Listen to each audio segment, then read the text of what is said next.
নমস্কার বন্ধুরা, আমি সুতপা চলে এসেছি। দেখো আজকে চিকেনের একটা রেসিপি করব। চিকেনটা একটু কষা, হালকা মানে ঝোল মতন করব, এটা অন্য টাইপের করব।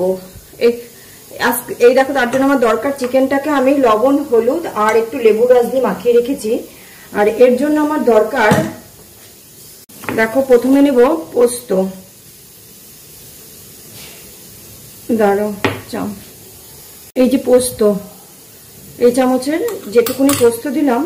আর দেব চাল মগজ, এর মধ্যে একটু চাল মগজ দেব। এই যে দেখো, পোস্তর থেকে একটু বেশি আছে চাল মগজ।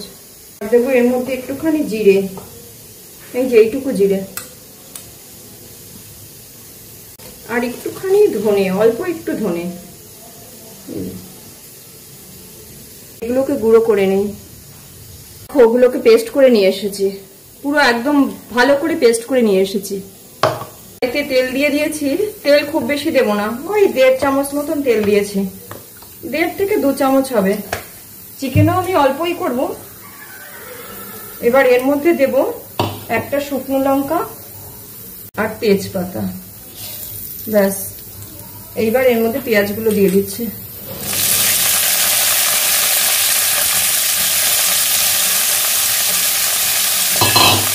একটু পেঁয়াজ কেটে রেখেছি এরকম করে, ওই একটা পেঁয়াজ মধ্যে, বড় একখানা। এর মধ্যে একটু লবণ দিলাম,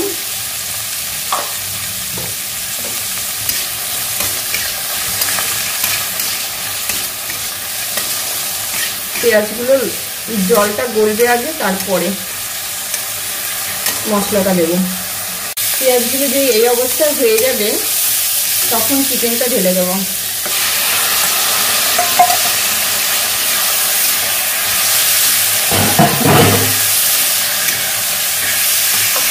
এই রান্নাটা খুব তাড়াতাড়ি হয়ে যায়,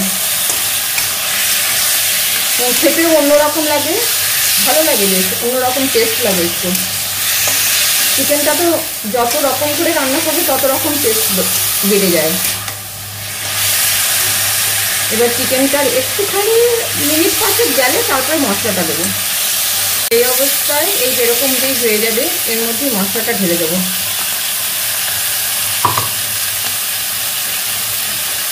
মশলা বাটিটা ধুয়ে জল দিয়ে দিই, জল দিয়ে এবার নেড়ে চড়ে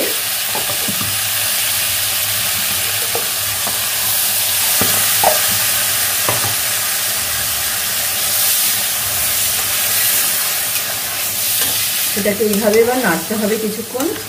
একটু হবে, এই মশলাটা যতক্ষণ কষানো হবে ততক্ষণ এরকম করে নাড়তে হবে একটু।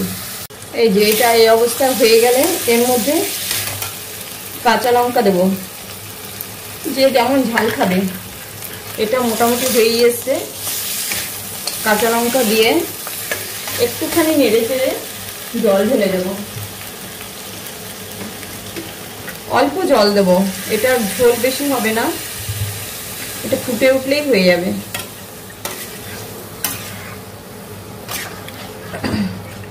এই দেখো, একটুখানি ফুটে উঠবে, ফুটে উঠলেই, আর একটুখানি বাকি আছে, হয়েই এসছে।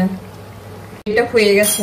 এই অবস্থায় দেবো এটাতে একটুখানি গরম মশলার গুঁড়ো, যেহেতু রসুন আদা কিছু দেইনি, অল্প একটু গরম মশলার গুঁড়ো দেবো, আর একটুখানি ঘি দেব, ব্যাস।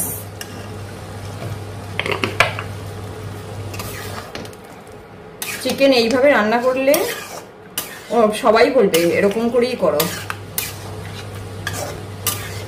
এটা হয়ে গেছে।